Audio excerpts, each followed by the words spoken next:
What is going on? It's Alex coming back at you with another video. And today we are going to be doing our mock draft 4.1 with trades, 2 rounds over 2 different days. If you are new, feel free to like, comment, subscribe. We are on our way to 10K. I would love for you guys to join me on that journey and beyond because it's just beginning.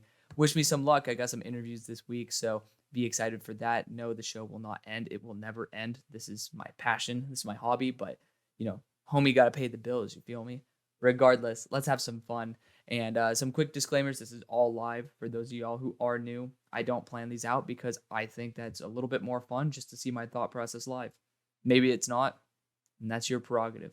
But for me, it's more entertaining, and I'd rather pass that entertainment on to you. We do have a no trades mock draft that was posted yesterday, so feel free to check that out as well. Pick number 1 with the Chicago Bears. I know Caleb is the fancy option. He's going to be the pick. I'm just going to put it out there right now. But I still want to talk about Justin Fields. I'm very happy he performed against the worst defense of all time. But again, that's not a reason to knock him. He performed valiantly. Every quarterback should perform valiantly against them. It's not a reason to uplift Justin, but it's certainly not a reason to trash him, right? Still, love the potential. At least he had that game. That is a big plus. Now, I don't think that the Bears are the right spot for him to continue to develop. Doesn't have enough time before a contract comes in to truly prove that he is better than Caleb Williams. And Caleb he is a different level of talent. I am going to be doing a no Caleb mock draft. Will be coming. Debating whether it's going to be this week or not, because 3 mock drafts is a pain in the ass. And also it's a little bit much. But I am highly debating it. So feel free to let me know what you think down below by having a Caleb Williams stays in college type of mock draft, because that will significantly change how I approach this draft. Regardless, I assume in this situation, Caleb is highly involved with the hiring of the new front office as well as the rest of the draft. And number 2, I feel like he's going to choose what's best for himself and the team. Without Chase Claypool, probably going to be on the roster by even the end of the year, maybe not even by the end of this week. We will still have a vacancy at wide receiver. Darnell Mooney potentially going to be gone. I'm tripping. It's not Trey Tucker. It's the other Cincinnati wide receiver. Big fan. Tyler Scott. Big fan of what he can do as a depth player. Got to give him a shout out there. But I'm going to be going Marvin Harrison Jr. here. The offensive line is valiant enough. They can hold up to some good pressure for sure. And I think Caleb Williams will be able to guide them in terms of getting offensive linemen down the board. Wide receiver is a very deep position, but you don't find many guys like Marvin Harrison Jr. And you see the value of having somebody like that when you look at guys like Justin Jefferson. When you look at the creme de la creme, they overshadow the offensive line. I know there's the Penei Sewell, Jamar Chase meme, but at the same time, the Bears' offensive line is not as bad. They just invested in a right tackle, so funnily enough. Braxton Jones, when healthy, is serviceable at the very, very minimum. Pick number 3 for the Raiders. I highly believe this team should move out of this spot. There's some really good quarterbacks down the line that, I think are on par with Drake May. And here's why I'm not going to crap on Drake May. I'm just going to say why I believe trading down with a team that might want Drake May is a smarter idea. I'm talking about the Vikings. I'm most likely going to commit this move.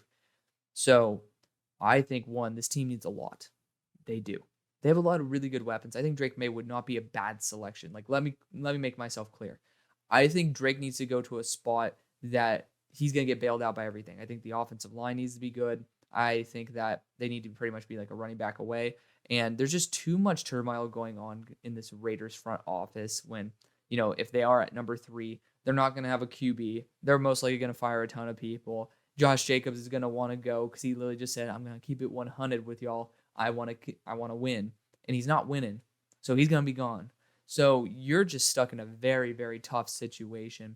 And sometimes it's okay to blow it up a little bit and rebuild. We're looking at the Rams doing a spectacular job at that. They had a billion picks, but they have huge needs. And they've done an excellent job filling those needs with proper value. So I think that you need to take the Los Angeles Rams approach. And I crapped on the Rams. I didn't think their rookies would have this much of an impact this early. I didn't think Stafford was going to be this healthy this early. And they proved me wrong. I'm very excited to say that. I was also a big fan of Puka Nacua. So, it is a little bit of a pound your chest moment. But regardless, I think that's just the smartest thing you can do is to go and trade out of this spot. Now, the Vikings, I've talked about this several times. They need a lot of stuff, to be fair. They need a lot of DBs. They do have enough money if you can get rid of Kirk Cousins in that contract, which they will. He's up this year. They might even get rid of him before the trade deadline. But regardless, you're going to have elite tier weapons. That offensive line should be performing way better. I don't know what the hell's going on with them, but having a mobile quarterback, especially with some pretty mobile offensive linemen, is going to be actually potentially even bigger benefit. And then you have that big playmaking ability of Drake May. I think the inconsistency can be bailed out by having elite tier playmakers. And, for a team like the Vikings that might want to compete with Caleb Williams, you're not going to be doing it with, Bo Nix, for example. And I love Bo Nix. I have Bo Nix above Drake May holistically as a quarterback.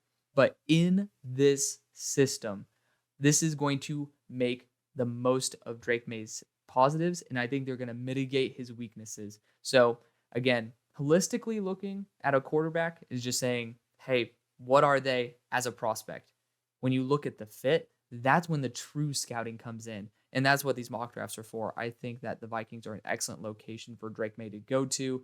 Now, what's the cost? That's a great question. Now, for me, if I'm the Vikings, if I'm the Raiders, I'm saying, dude, I need that early second round pick. And, I'll toss in, my third round pick to be able to move that range. The Vikings might not be fully receptive to that. But at the same time, because the Vikings do need, pretty adequate value, I'm curious if, so they're saying that this is incredible value as it is. 5 and 37 for 3. To be fair, I think that is a 400-point differential, so this is actually relatively correct. But at the same time, maybe you toss in 103. Like, I'll potentially even do this trade. Whatever. It's not going to affect this mock draft. I'm going to toss in this pick right here for sure. You guys can squandle or do whatever the hell you want with the rest of the picks. I'll actually just end up doing that right there. So the Raiders, you guys want to get quantity and quality. I think this team needs a lot more than the Vikings do. And I think with the money you get from Kirk Cousins that you save, that this is going to be the correct move. Either way, it was going to get accepted, whether I force it or not. I know some people get mad that I do that. I just don't want to play games. And I think Drake May is an excellent quarterback, and you have to compete with the Bears at this point. And then the Lions still are a very valiant team. You look at the Packers, and they might be re-signing Jordan Love. So you need a QB future of your own, and allowing to have that type of that cap flexibility is key. And now you can sign more defensive backs. Now you can sign, mainly I'm just looking at defensive backs. So I think that's going to be the best thing that you can do. Pick number 4, you also jump the Broncos. That would be a pretty solid location for Drake May. This is a spot where I think I might be bailing as well. But at the same time, this secondary needs a lot of help. This defense needs a lot of help. But I think that I'm going to stick in this position. I don't see a player valuable enough besides maybe Olu Fashanu for a team to move up. To be fair, I am looking at a team that could be trying to lurk. But I'm going to say that the Broncos know that the Raiders might take Kool-Aid McKinstry. And Kool-Aid is the best corner in the draft. And this team needs extra help. I mean, they're the worst defense. And adding him to Patrick Surtain and Justin Simmons is just a way to get back to that no-fly zone. Pick number 5, I traded back with the Raiders.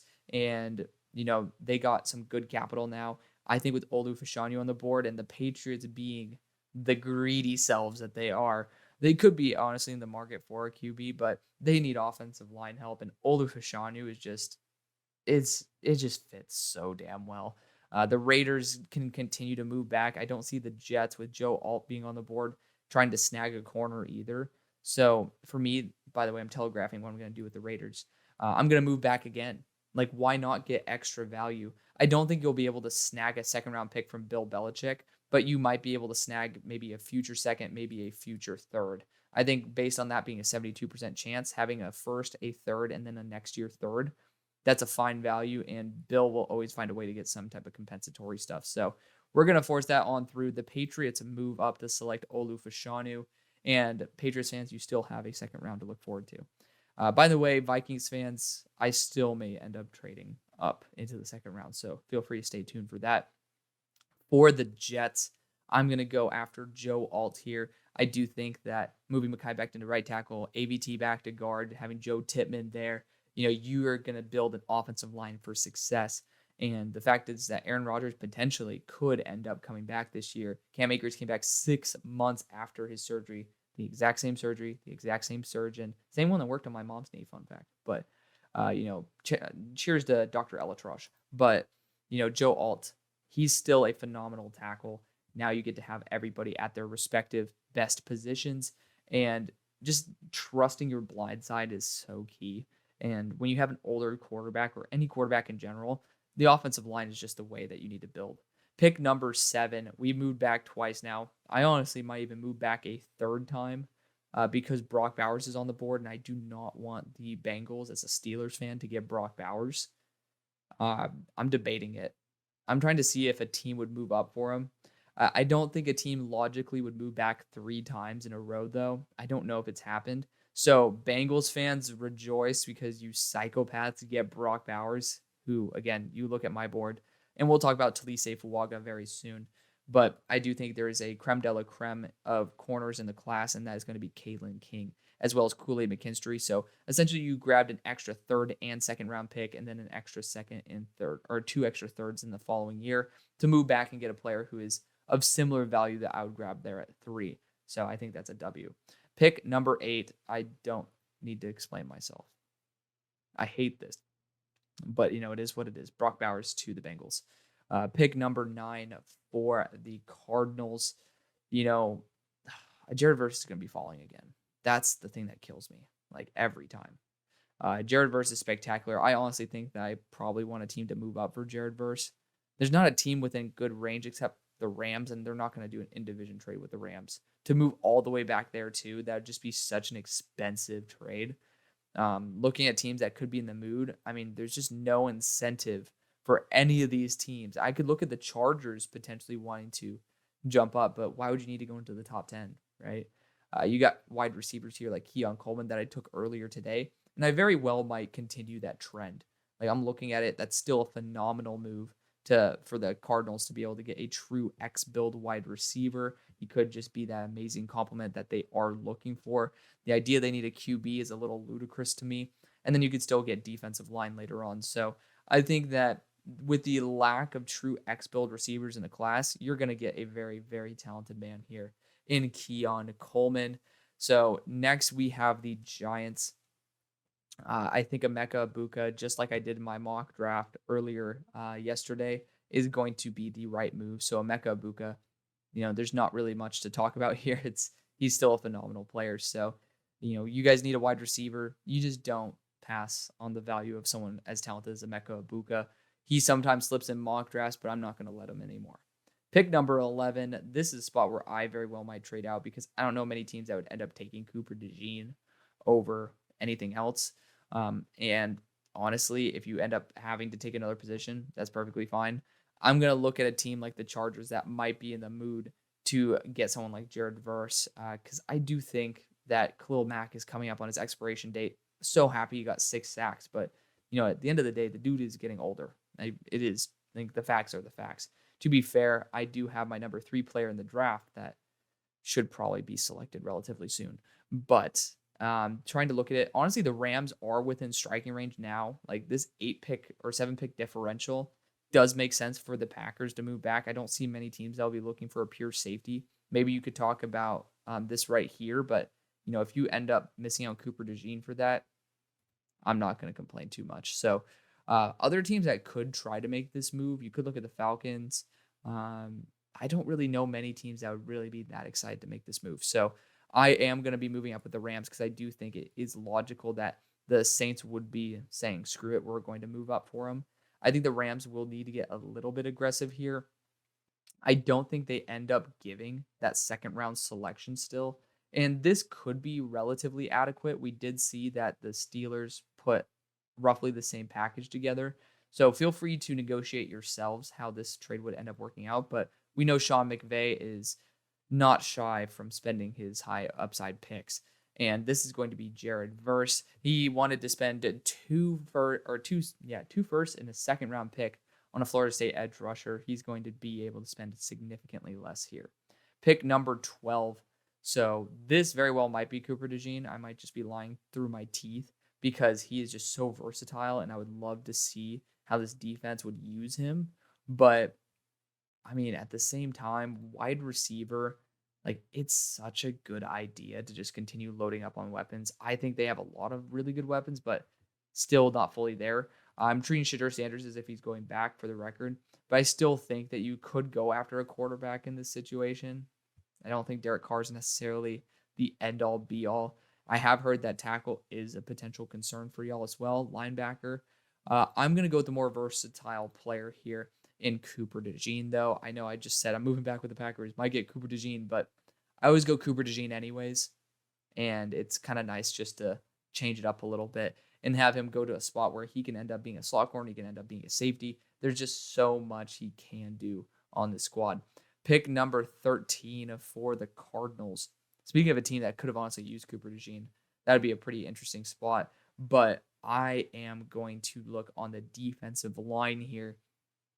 And I'm going to copy what I did earlier today because I do think, I mean, we could end up moving back as well. There are 3 defensive interior players. However, I can see potentially 3 going in the next 3 picks, potentially. So I don't think I'm going to take the risk on it. Leonard Taylor is just so phenomenal. Jerzon Newton's phenomenal. Chris Jenkins is phenomenal. You can't go wrong with any one of them. I am going to go after Leonard Taylor like I did earlier in the other mock draft. So spoiler alert, but just a higher upside pick. You need defensive interior help. Leonard Taylor is the best player on the field when going 100%. And I am going to allow Gannon to be able to have that under his arsenal. Pick number 14. So cheers to y'all for whooping my Steelers' ass. I'm not going to address it past that point. This honestly could have been a team that moves up for Brock Bowers as well. But, I wasn't going to do a triple trade back. We have defensive interior. That's the biggest need, in my opinion.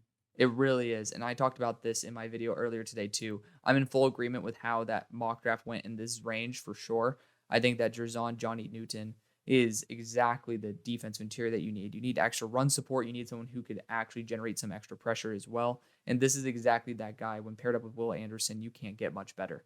The wide receiver core doesn't need that much help either. I mean, Collins looks good. Tank Dell looks great. And then you have John Mechie, and you have other dudes like Xavier or Hutchinson as well. So not a wide receiver core that I necessarily think needs much. And I believed in y'all in that wide receiver core in my videos in the offseason. So you can check those out as well. This is going to be my right tackle, Talise Fuaga, my number 3 player in the draft.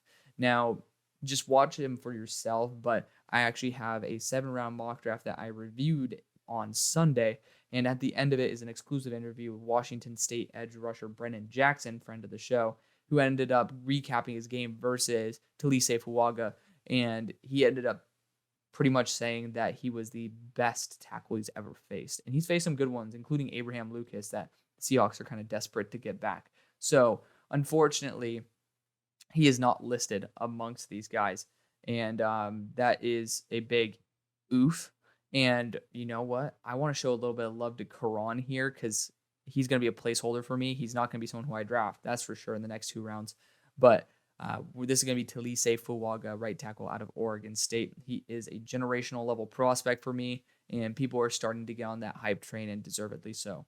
Pick number 16. This would have been nice to be able to get Cooper DeJean on this squad. I do think that guard is a good idea here. You could go Graham Barton, who is unfortunately hurt. You do get to see the impact of that on Duke as well. But I am going, honestly, I really like that idea. It's a fun idea, but I do know I could potentially get somebody in round number 2. I might trade back here. We still have guys like Chop Robinson on the board, Cameron Kitchens. You still have Dallas Turner on the board as well, Chris Jenkins. With 2 defensive interiors down, teams that are looking for it very well might be in the mood to move up for Chris Jenkins. And I could definitely tell a team that is desperate for defensive interior help. There's 2 of them, both from the NFC, and that is the Seattle Seahawks as well as the Detroit Lions. Now, Detroit could be closer to a Super Bowl than the Seahawks are in this situation. Depends on how Geno comes back from his little banged up knee. But I was a big fan of the Seahawks. I had them going 14-3 this year, better than the Leones. But at the same time, I do think corner and wide receiver are not going to be great value for them at pick number 25. So I'm actually going to negotiate a trade up because I do think that is going to be their best value overall to be able to move up into this range. I do think it will take their potential second round pick. Having an extra third is a big plus. Maybe we'll toss in a future fourth. But it will not affect this mock draft. So Jacksonville, you get an extra pick. Detroit ending up moving up for, of course, also a Michigan player in Chris Jenkins. Pick number 17 for Washington. I do think offensive line, even though they held up pretty well this past week, is the position I want to target. Amarius Mims, when comes back from injury, is going to continue ascending. And he's just a really talented player, 6'7", 320 pounds, hyper athletic, really good dude. So for me, I think that's a position you should target. Tight end's not good enough value. Left tackles are not good enough value at this point. So Amarius Mims, my tackle number 4 in the class, right tackle number 2 is going to be the fit. Pick number 18. So we get Cameron Kitchens at this point. Dallas Turner, if you want to go after another edge rusher, I don't think you need to. But Tyler Nubin as well. There's just incredible options for you all around. You could even go offensive line if you need to, but I'm going to opt out of that because you guys are very good at sniping offensive line talent down the board. So we're going to go after Cameron Kitchens here because he is just so dynamic as a ball hawk that you acquired an extra second round or maybe 2 extra third round picks, and you still get arguably the best ball hawk in the class. It's a great move. Pick number 19. This is going to be a quarterback, and I know some people don't like this pick. Bo Nix he's going to be the guy. He fits this offense to a T. He has the mobility. He's pretty much a better version of Desmond Ridder. He's a better version of Ryan Tannehill, and that's exactly what this offense needs. You don't need someone to be the best of the best quarterback in order to succeed. You have Bijan Robinson, you have Drake London, you have Kyle Pitts. Like, you have dudes that just need to get the ball to them. And Bo Nix is exactly that type of guy. A lot of people like Michael Penix, but I think his lack of mobility comparative to Bo Nix is the differentiator for this offense. And I think Bo Nix is a spectacular player. I think people are shitting on him way too much. Pick number 20. I talked about this in my video earlier. I think that Michael Pittman might end up going back to the West Coast because, went to high school with him over in LA. He ended up going into college in LA, and I think that he very well might want to end up with all of his family and all of his friends in LA. So I do think that is a big possible concern, and I am going to factor it in here. So I am going to copy my move from earlier and go after Johnny Wilson out of Florida State, who, funnily enough, I got to see in person, and Johnny got to play against Michael Pittman Jr. there at Calabasas. So they were our school rival at that time because they had Micah Pittman, who was also a former Oaks Christian kid. Then Johnny Wilson, I forget who the third wide receiver was, but they were known as like the best trio in the country. And then my former quarterback and Jaden Casey, who's now up at Portland State, was the guy commanding them there. So really fun to be able to see all those guys back in the day. But I'm assuming Michael Pittman Jr. is no longer on the Colts in this situation. Pick number 21, the Steelers. I love Dallas Turner. He really needs to come off the board. A lot of people will talk about Joe Milton here. I'm waiting for all 22 tape to come out because I truly believe in the upside of him. I see some of these 50, 60-yard bombs that are put right on the money in stride. And for me, that sometimes overshadows some of his other issues. A lot of the times his inaccuracies come from mechanical issues, and continuing to work on that, especially over the offseason, is something that got me into Anthony Richardson, and it sold me on Anthony Richardson. I think the same thing can happen here to Joe Milton, so got to put that out there, and I think the Steelers could be in the mood for a QB. I talked about this before, but I have Michael Penix on the board. I think that you could end up moving back and getting Joe Milton, though. I think he's going to continue ascending, and Michael Penix, I love him, the idea of him in a Steelers uni, but I also think that maybe another team that could use him will be a better fit. And I think the Steelers, with the mobility that we've been plugging into the offense, even though Canada should be like RIP'd at this point, I'm going to actually have a trade happen here. And we're going to have the Tampa Bay Buccaneers make a move up because they, one, probably are not going to make a big push into the playoffs. But two, they need someone who can distribute the ball and be a good game manager. Michael Penix is exactly that. The Steelers, we could definitely use that, but Kenny's a really good game manager. We need someone with a little bit more upside because we do have guys who are freaks. We don't need a game manager. We need somebody who could really deliver the ball to our star playmakers. And you can't go wrong with Michael Penix. I'm not saying that by any stretch of the imagination because Michael Penix is a damn good QB. But at the same time, I think, again, you could negotiate the trade all you want. I'm certainly not going to be tossing a second round pick in here. But I think that the idea of having another Big Ben is a little bit more fitting with the Steelers. And being able to get an extra third round pick that we can spend on offensive linemen, that we can spend anywhere else, that to me is a little bit more valuable. So we trade back. Michael Penix goes to one of my favorite spots for him. It's that in Minnesota. And Minnesota's way too high to go after Michael Penix. So big fan of that fit where he can go in and fit for Baker Mayfield and be Baker plus a little bit something else. Pick number 22 for the Tennessee Titans.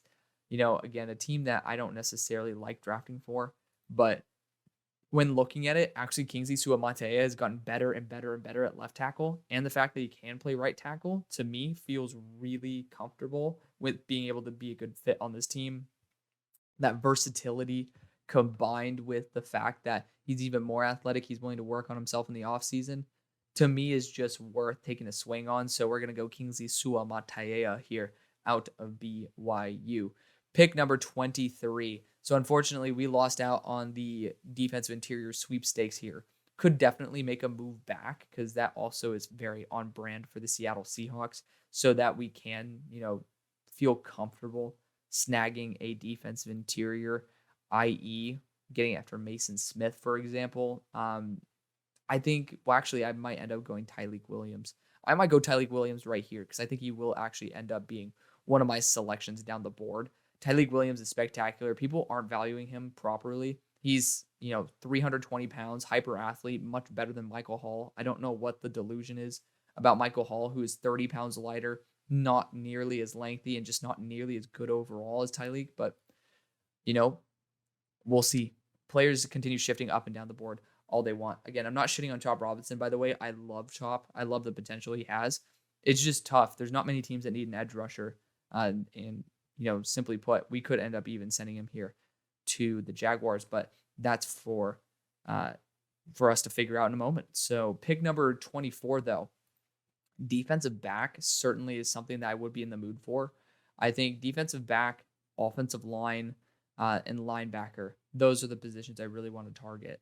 And for me, it's really annoying that they don't have him on here, but Dwight McLaughlin is going to be the dude who I'm going to target. So we're going to use Max Melton as a placeholder value because respect to Max, we can boost his ADP, but it's going to be Dwight McLaughlin, corner out of Arkansas. He's been an absolute lockdown machine, even against teams like LSU. He was a menace, including a nice interception there for him. Just something that fits exactly what the Cowboys should be trying to target. I know that y'all have 3 corners that are up for contract this year as well. And Trevon Diggs coming off injury. You need something to vitalize that core. I think second round is usually where you end up drafting your corners, but in this case, we're going to force it in the first. Pick number 25. This is going to be Christian Haynes, right guard out of UConn. He's been an absolute baller. Only guy who's ever really defeated him 4 out of the 5 times he's allowed to pressure is David Van. And I just studied David Van, and he seems to be a right guard merchant. I don't know why he eliminates right guards, but besides that, Christian Haynes has been locked down even against guys who I ended up trading up for, like Chris Jenkins. So Christian Haynes, top tier offensive lineman. Balky loves his hyper athletic offensive lineman, and you get my number 11 player in the draft. Pick number 26. I honestly might be in the mood to go after Graham Barton at this point, or JC Latham, continue developing the O-line. I could definitely be in the market for a linebacker here, but at the same time, I just love the potential of Dallas Turner because he's actually really good in coverage as well. You might end up losing out on Bradley Chubb in the long run. So it's a way to save money too. So we're going to go Dallas Turner here, who is a top 7 player on my board. Pick number 27 for the Steelers. Might as well just get Chop Robinson at this point. But I am going to target a quarterback here. JJ McCarthy's awesome. Riley Leonard injury, and I don't think he's that great. Shadur, I'm considering going back to school. Quinn, I'm considering going back to school potentially as well, as deep accuracy is just no bueno. The next best quarterback by a good margin is going to be Joe Milton. I like Cam Ward as well. Got to give him a shout out. But this is exactly what Big Ben was to the Steelers. Cannon arm, big plays, putting it on the money, and then sometimes having some wonky ass throws that you're just like, what the hell, Big Ben? But he's a big ass dude. He ran for an 82-yard touchdown as well. He has wheels. And I'm a full believer in Joe Milton, so I'm going to be willing to put him on my team. Kenny he lacked the upside coming in. He's been a fun player. I think the offense is a bigger issue than Kenny is, but let's just face it, Kenny's not going to win the AFC North. We have a very loaded roster built for the future, and I think that if you want to maximize the most out of TJ Watt's prime, you need to have somebody who could really maximize the offense, and that's a new OC, but that's also a new higher upside QB. Pick number 28, debating on just going after Chop Robinson at this point. But this team does need offensive line help. And with a star offensive lineman like JC Latham on the board, I can't really deny it. As long as he doesn't give up early on his reps, I think he's going to be perfectly fine. That's just my one issue with him. He has a ton of talent, but it just ends up sometimes with him giving up early. At pick number 29, I am going to make a trade here with the Chicago Bears. They need edge rushing help, and they're going to get it. I think the Ravens, their star position that I would be drafting at this moment is either going to be Denzel Burke as a corner, or else I'm going to draft a running back. And either value, I'm going to feel a lot more comfortable drafting him at 33 than at 29. I don't think it would take very much to, again, you could negotiate this trade yourself, like you toss in like 2 fifths. I don't know. You guys can deal with that. I know it's not going to affect this mock draft, so take it as you will. Could have been maybe a 4th round pick that they used to move up. Regardless, at this selection, this is going to be Chop Robinson, one of the highest upside edge rushers I've ever seen, with a new regime and Caleb Williams selecting everything except maybe the DC because Lincoln Riley cannot do anything in terms of defense. We're going to see the upside of Chop Robinson going right here to the Bears. And now he's going to be chasing down Drake May too. So very excited for that. Pick number 30, honestly, a team that I would have debated just saying screw it and go Chop Robinson for. I'm in the mood for Graham Barton or else Tyler Guyton. I want to go after the higher ceiling player, so I'm going to go Tyler Guyton, who's also 6'7", about 320 pounds. And that's just a great guy to learn from Trent Williams. So, big fan of that. Pick number 31 for the Chiefs. I think this could be a spot where I end up moving out. Some teams might like the value of a very versatile offensive lineman in Graham Barton. I could even see a team like the Saints being very interested in that. We do see the Raiders have multiple picks here. And if they want to go after a QB, that could be right up their alley. But, Quinn Ewers is the one guy I would consider at this point. And based on the fact that, he could actually come out with Arch Manning pressure, this is a good spot to move. And it's the only issue is that, they're in division. So we have seen that before. But for a QB, it's pretty ballsy. It is pretty ballsy. Other teams that could look for a QB, the Patriots could be in the market. They could just say, yo, Chiefs, you want to help out? But regardless, I might end up just taking the high upside wide receiver here, Malik Neighbors. He is spectacular. He fits an exact role that they need. Hate to be rinse, wash, repeat, but Malik Neighbors does fit the exact role he needs to for the Chiefs. The Eagles, we all know how he likes to get his value, and that 5th-year contract could come in clutch, but at the same time, the Eagles do have a really healthy rotation. I think they could end up getting good draft capital by moving back here because the Raiders are lurking, trying desperately to get that QB on that 5th-year contract. So we're going to have the Raiders move up here. The Eagles make a minute trade back. They have a ton of capital in this year, and given all of the picks that they have, they're going to give the New England 3rd-round pick to the Eagles. Maybe, I could have renegotiated that and tossed in maybe a 4th-round pick from the Eagles.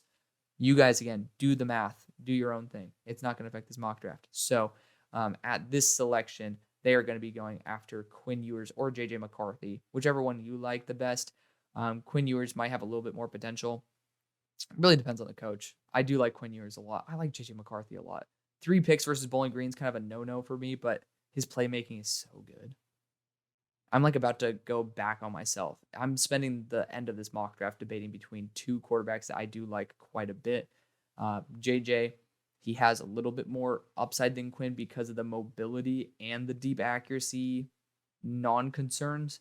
But Quinn is a sniper within 15 yards, and he is a much better distributor of the ball. And I don't feel like this is a team that's going to be like throwing it that deep. So we're going to be going Quinn Ewers here because my one issue really is just his deep accuracy. And this is not a team that needs to air it out as much as maybe we think they should. So that is going to be the video. Stay tuned tomorrow for round number 2. Thank you so much for watching. See you on the far side.